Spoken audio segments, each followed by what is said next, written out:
Blog Talk Radio. Welcome to Last First Date Radio, featuring interviews with experts in dating, relating, and mating in midlife. And now, here's your host, Sandy Weiner. Hello and welcome. This is Sandy, and I want to welcome you to Last First Date Radio, the place to be for creating healthy, lasting relationships in midlife. And today I am going to be speaking with therapist, author, and speaker Jonathan Robinson about how to have more love and less conflict in your relationships. In my 10 years as a life and dating coach, what I know for sure is that we are all capable of healthy relationships, but it takes a little bit of work, and it takes some awareness of where those problems started. Usually we observe unhealthy patterns at home, and it's not to blame our parents, but we really have to unravel what went wrong and break it open to heal so we can have the relationships that we want and transform our lives to become the woman of value who attracts in toe-curling epic love, which is possible for all you women out there. And every week I bring you a tip on how to become that woman of value. And this week's tip is be aware of your tone. And this happens to work really well with our topic today about communication skills, because so often we think we're not yelling, we're keeping it all together, but our tone of voice is horrible. And people can see right through it. It's like we leak it out. And I remember my kids used to say to me, "Mom, your tone of voice is terrible." And I'd be like, "I'm pissed off at you. Don't tell me my tone of voice is terrible. I'm not yelling at you." So, yeah, I wasn't yelling, but it didn't really matter because my tone of voice was snippy, it was sarcastic, it was angry. So we need to really manage our tone as well as the words we say. And I'm sure we're going to talk more about this and other topics related to communication in just a moment when I bring Jonathan on. But before I do, I just always like to remind you that I have a private Facebook group. It's called Your Last First Date. Don't forget the your. And if you're not yet a member, I invite you to please join us. This is for women over 40. You can be in a relationship or single, and it's a place to come for positive support. No man-bashing allowed, no, kind of unlimited venting and complaining. This is a place to move you forward. So if you're interested in forward movement and positive growth, join us at Your Last First Date. And so now I'm going to introduce our guest today. Jonathan Robinson is a psychotherapist. He's the best-selling author of 12 books and a frequent guest on Oprah and CNN. In addition, his work has been featured in USA Today and Newsweek, and he recently wrote a book called More Love, Less Conflict. He's here today to talk about all things related to relationships, communication, and how to create more love and less conflict in your life. So join me now for episode number 312, More Love, Less Conflict, Using Effective Communication Tools. Welcome to the show, Jonathan. Thanks, Sandy. I'm looking forward to this. Well, I am happy to have you. This is one of my favorite topics. So let's start with you. I always like to know more about my guests. And you're married. So can you tell us a little bit about your relationship with your wife? Do you have conflict? How long have you been married? Tell us a little bit about you and how you got here today.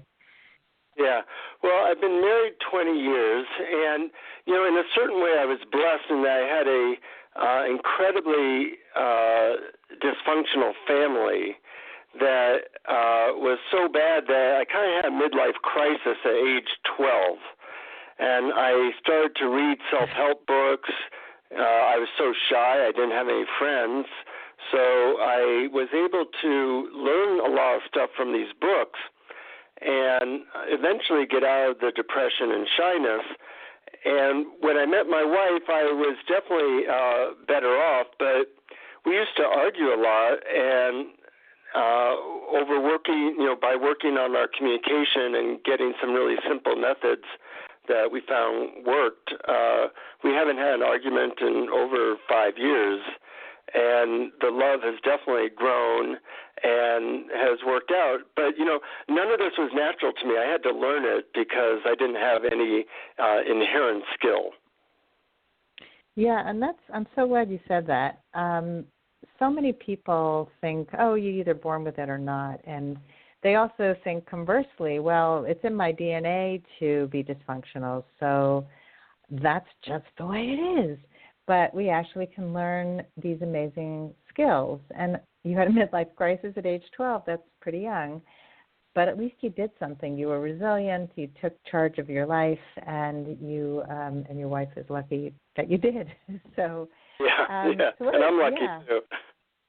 Yeah, well, that's great. You mentioned that you hadn't had an argument in over 5 years, and I when I started dating after my divorce, I remember meeting some men who said, I was married for 40 years and we never had an argument. And that always bothered me because I always felt like they were really not really having an honest relationship if they never fought about anything. So I'd love to hear your opinion about that. Well, we have disagreements for sure. There's always going to be some conflict in a relationship. But an argument is where you're starting to try to hurt each other, where nobody's listening and everybody's just yelling or whatever they do. And, that can be avoided because I think those types of things do harm a relationship. So either, having a really simple method to work things out, or, for example, when we're stressed and we're starting to get really upset at each other, we'll just say 2 words, and that will avoid an argument. And those 2 words are the words red light. And we have an agreement that if we say those 2 words, that means we have to take a 2-minute break and just be quiet and calm down. And even that 2-minute break can keep us from, getting to a place where we have a momentum of upset that leads to yelling or arguing. And it's been a major thing, just being able to use a method as simple as that. And that's a great little tip. I love it. Red light. It almost reminds me of 50 Shades where they had a safe word and that got them, So we all need safe words, and I think people are not aware enough often to know that they even need to take a break. And so that's like, how does somebody know that it's time to pause? Like what happens in the body? Can you give us some ideas about how to really take that 2-minute break? Well, I think different people will have different cues. For me, if I am raising my voice, or if I'm talking really fast, or if I'm interrupting my wife, that's all a cue that I'm starting to get into a momentum of upset. And so that's what I look for. But everybody's a little bit different. But once you use a technique like this and it works for you, then you're more likely to use it in the future. And when you find something that works for you, whether it's something that leads to more love or less conflict, then you have a friend for life because then it's going to work in the future as well. And it can work in any relationship. Yeah, the book is really geared for learning methods that not just work for romantic partnerships, but work in with your teenager, with your child, with your coworker, with your friends.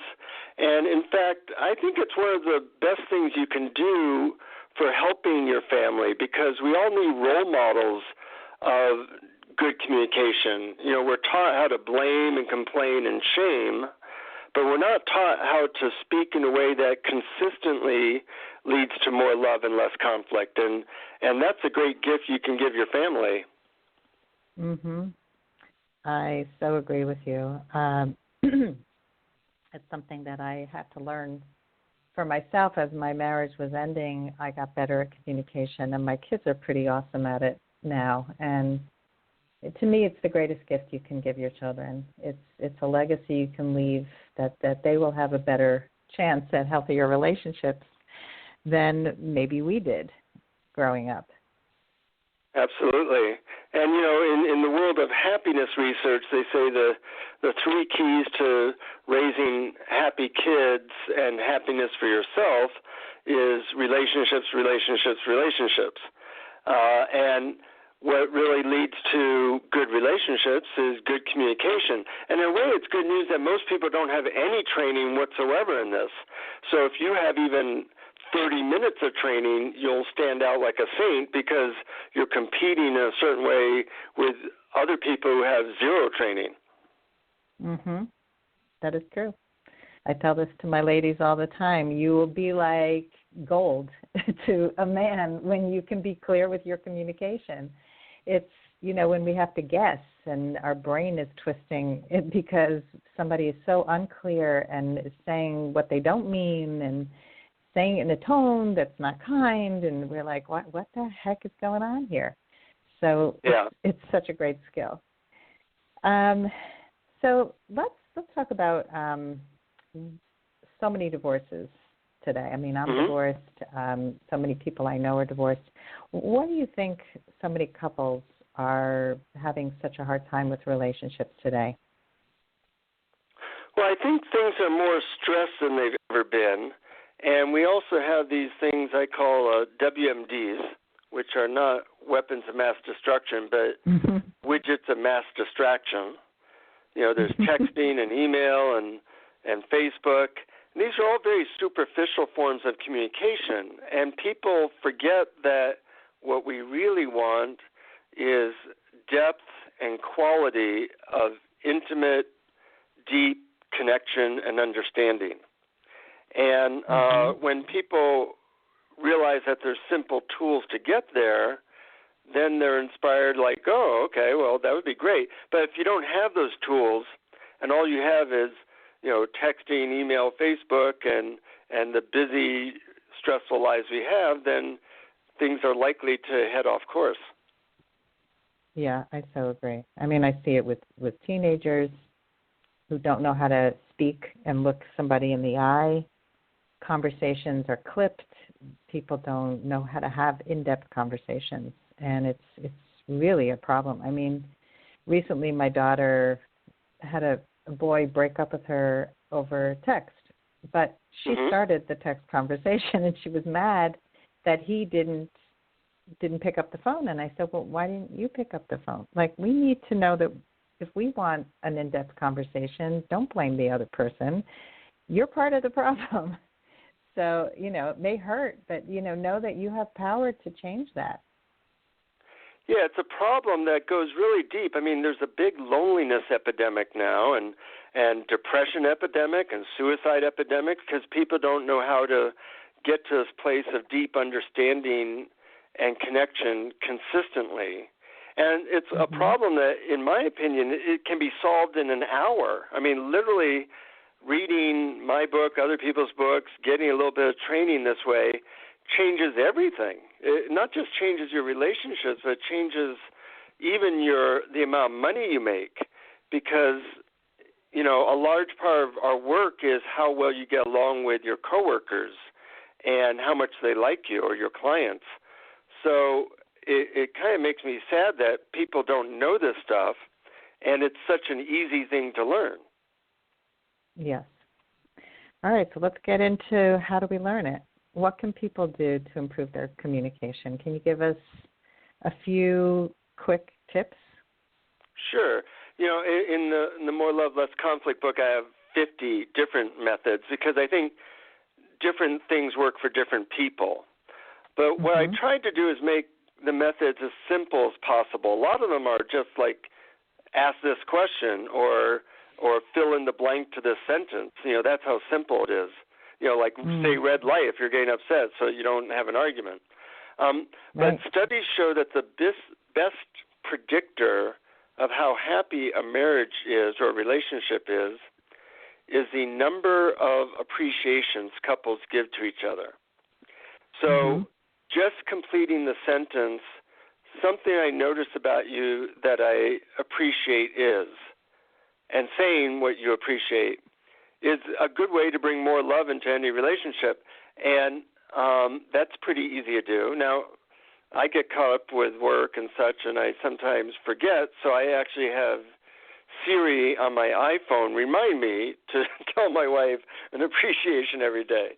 But we've known each other like 10 minutes, but there's already things I know about you that I could appreciate and that I'm thinking that I appreciate. And if I tell you, something I noticed about you, Sandy, that I appreciate is that you're very, some people use just like canned questions, but you're very much in the moment and curious. Like you really value these connected conversations, and you're very much yourself that way and transparent, and I appreciate that.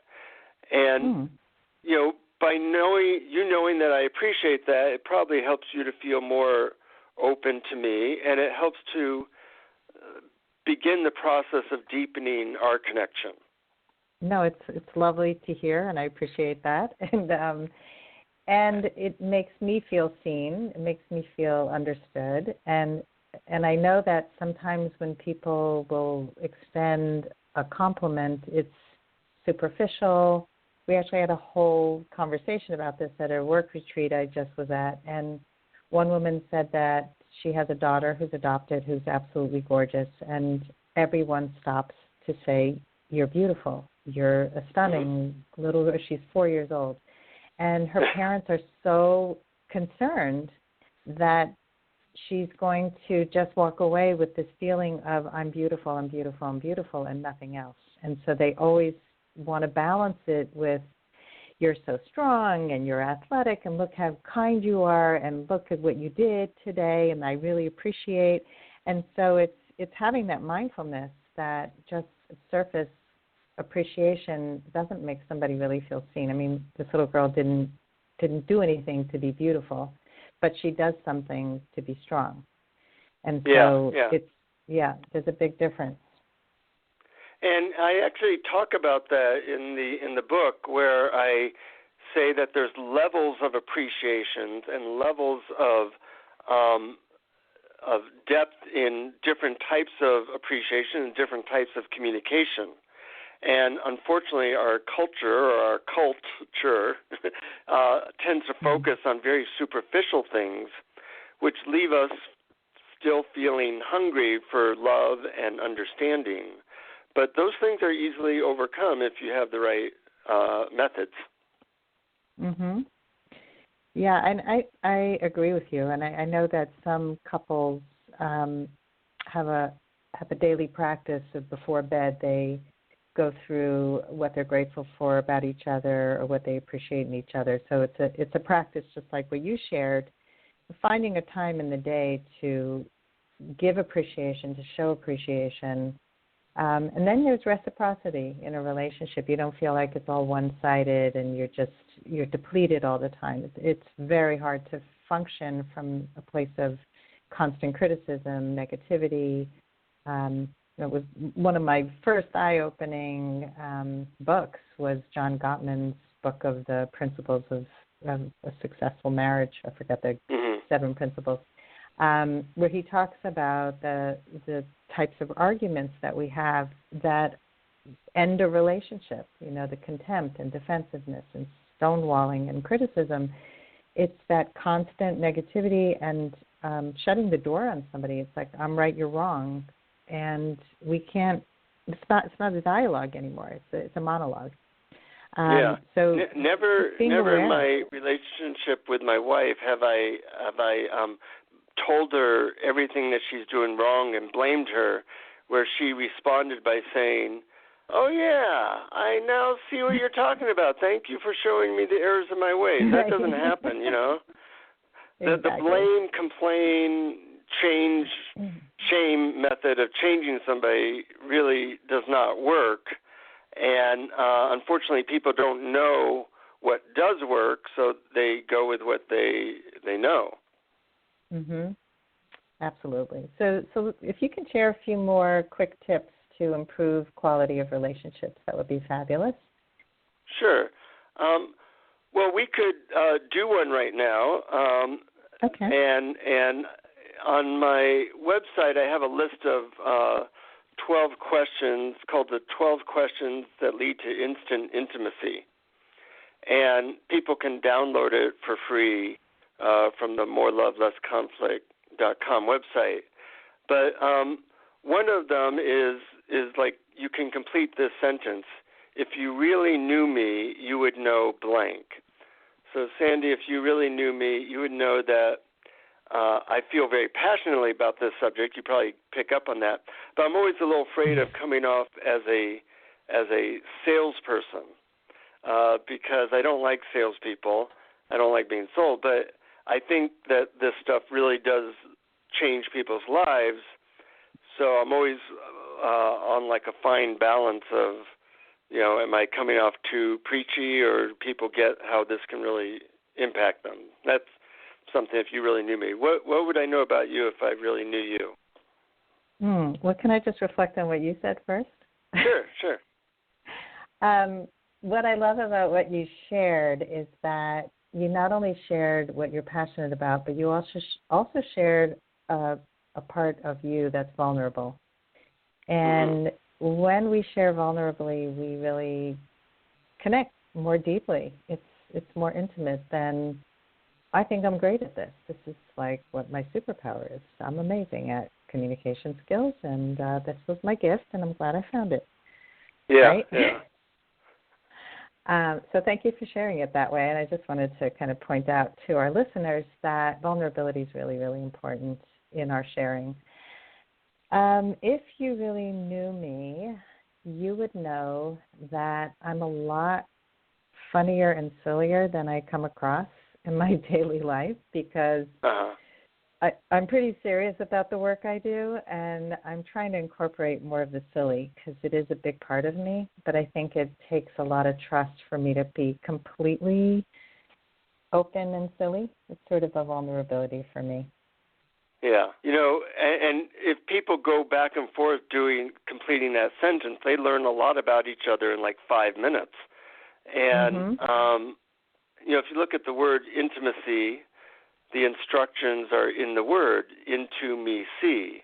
And when you were talking about vulnerability, it's revealing stuff about yourself that helps to create that heart connection. It does. And we're losing that because these superficial forms of communication, texting, email, etc., doesn't really do it. And having like 1,000 Facebook friends does not really equal one really good friend. So we need these little tips or tricks or methods that help us to consistently get back to a place of love, which is really what we all want. Yeah, but it scares the hell out of us, many of us, to really be that open and to really have what we want. It's a scary thing. It's very easy to stay in your little comfy couch, in your little cozy home, and never have to leave and never have to be open and maybe fail. It's easier to keep repeating the same dysfunctional ways of being than it is to actually grow for a lot of people. But what's possible on the other side of this is the depth and the richness of a relationship that is just so delicious and beautiful that you quickly would leave your comfy couch behind if you knew that, or if you believed it. Yeah. The other thing, you're right that intimacy can be scary. And, I'm a guy who intimacy did not come natural to me. But I think if you have something that makes it a little easier, a little bit less scary, that people are willing. I know that was true for me. If I don't know how to do something, then it becomes really scary. But if I know that all I need to do is complete this sentence, well, hell, I can do that. How about the sentence, right now I'm feeling and right now I'm wanting? Well, I can, with a little bit of effort, complete, right now I'm feeling a little nervous, and right now I'm wanting to sound intelligent. I can do that. And that's really the beginning of intimacy, is revealing what's going on with you. But if you don't have that method, it's like, I don't know what to do. Well, that can be overwhelming. Yeah, it's so true. I was saying to my son this morning on our morning walk that I feel like all these things that I've learned in the last 10, 13 years since I began doing this work, they're like life hacks. They make your life easier, more alive, but they're tools that we need to learn, and this is true of communication, of intimacy, of even, how to clean your house more quickly. It's all ways to make you have more ease and more aliveness in your life, and who doesn't want that? Yeah. If we never learned how to drive a car and then we got into a car, we would likely crash. But even a half-hour lesson on how to drive a car, you could probably figure out how not to crash. And most people have not had even half an hour on advanced communication skills. So they crash a lot. And they think, well, maybe it's me or maybe it's the other person. No, it's that you've never took a lesson on how to speak in a way that leads to love consistently. So I think it's one of those skills where it makes a huge difference, and that our educational system doesn't focus on it. So it's something that we need to invest in ourselves. Yeah, I so agree. I wish our education system taught more of these, real life love, intimacy tools that we really desperately need, and we end up having to fail over and over again to learn them usually. That it would be so nice to really have this taught in school. I know this is a big question, but we're almost at the end of our time together, and I know that communication is we all have different communication styles. Men and women often communicate differently.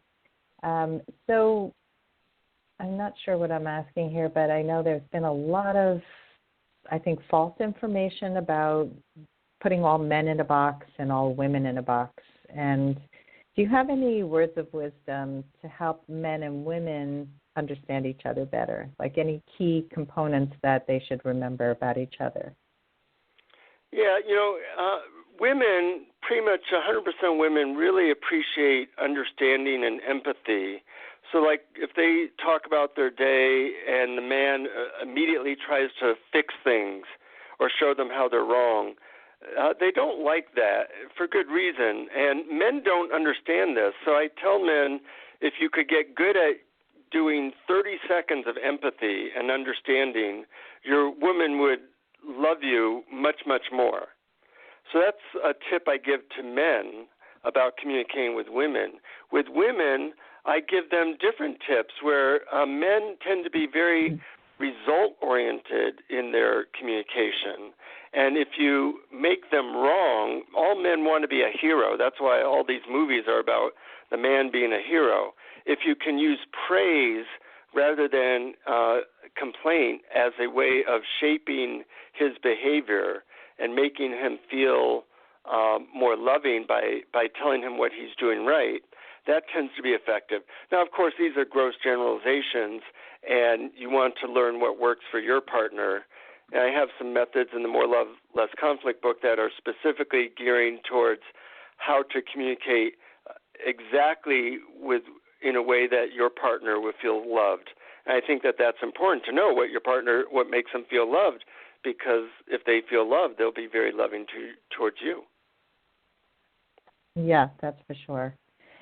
So any last word of advice about how to have the most effective communication and the best relationships? Well, I'd say let go of blame and get back to a place where you know that love is the most important thing. It's worth investing a little bit of time, energy, and money in these simple but also not normally taught communication methods, because it's not just an investment in yourself, it's an investment in your family. If you can teach the people around you, your mate, your kids, these things, then everybody's going to be able to really reach a place of understanding and connection. And that's the greatest gift I think we can give to both ourselves and the people we care about. I so agree with that. I think people don't always realize the ripple effect of when you make these changes, you affect everyone around you. And the power in that is amazing. So I'm so glad that you brought this point up, and it's a great way to end, because I think people can take this away and say, okay, I will take the time and energy to invest in learning these tools, because it doesn't take that long to make big changes, as people have seen today. With these tiny little tweaks can make a huge difference. And so people can much, get the 12 questions on the website for free. And that's a good start to connect with your friends and family, called the 12 Instant Intimacy Questions at morelovelessconflict.com. Okay, so we'll send people over to morelovelessconflict.com, and I'll have that in the show notes. Anything else that any place else you want to send people to find your books and learn more about you? They can find that all on that website. That would work. And I appreciate the natural flow of the interview, Sandy, and for having me on. It's been a pleasure, Jonathan. Thanks for coming on, and keep doing beautiful work you do in the world. And thanks, everybody, for joining me today. And if you love our show, please leave us a rating and a review wherever you listen. And we hope you go on your last first date very soon. Have a great day.